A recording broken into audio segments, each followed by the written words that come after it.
The administration strongly criticized the media for clips showing the president appearing to be confused, freezing at times, and you called it cheap fakes, misinformation, disinformation. In one case, even implied that it was the product of artificial intelligence, calling it deep fakes. Do you have any regret over using that language? Not at all. Not at all. And let me be clear, it was a certain part of the media. And, I mean, you can speak to this better than I can. A certain part of the media which was doing this. And look, independent, mainstream fact checkers in the press and misinformation experts have been calling out cheap fakes. And at the end of the day, they're fakes. That's what they were. Targeting the president. They had said, the reporters and these misinformation experts said that this president was being targeted. And what we did was echo them. That's what we did. And look, we'll certainly continue to call that out. And the cheap fakes didn't come from me. I didn't coin that. That didn't come from this White House or this podium. That came from the media. They called it cheap fakes. And they said this president, President Biden, was being targeted on misinformation. It was purposefully being done to this president. And what we did is we echoed that. So I don't regret it at all. Well, the it was just the facts. Used that sort of approach to counter the Wall Street Journal report, for instance, that interviewed 45 people over several months who criticized, the president's handling of himself in meetings, and broadly. Which approach? I'm not following. Talking about the president's age being a factor and a concern. How was cheap fakes?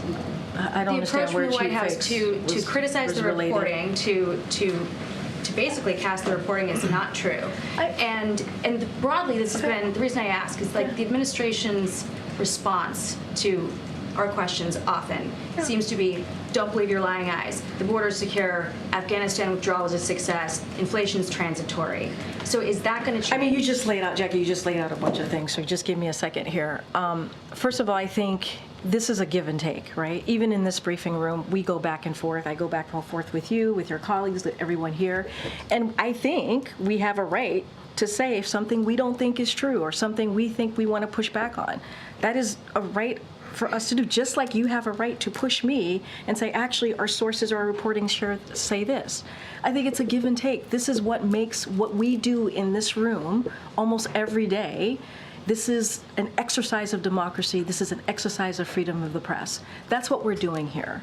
And I think if there's some reporting that we don't believe to be true, I think it's okay if we go back and forth and say, actually, we don't think that reporting is true.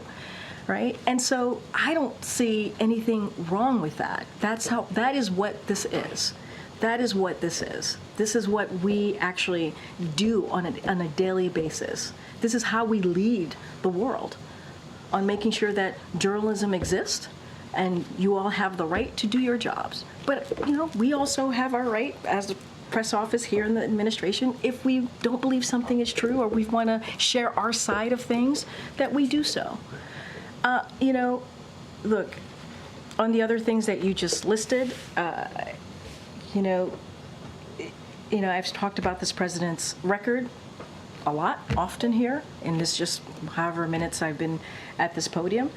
And look, when it comes to the economy, the data shows it. When it comes to healthcare, the data shows it. Afghanistan, obviously, it is an important conversation to have, and that is something that the president wanted to do and end a war, and a forever war. He wanted to make sure that we stop putting our young women and men in harm's way. And that is a difficult decision to make. It is not an easy decision to make. But he's the president and commander-in-chief, and he wanted to make sure that we got our armed troops out of harm's way. And so I honor and respect our back and forth, and it is always an honor and privilege for me to do this job, and I will continue to do that. Hey, Sean Hannity here. Hey, click here to subscribe to Fox News YouTube page and catch our hottest interviews and most compelling analysis. You will not get it anywhere else.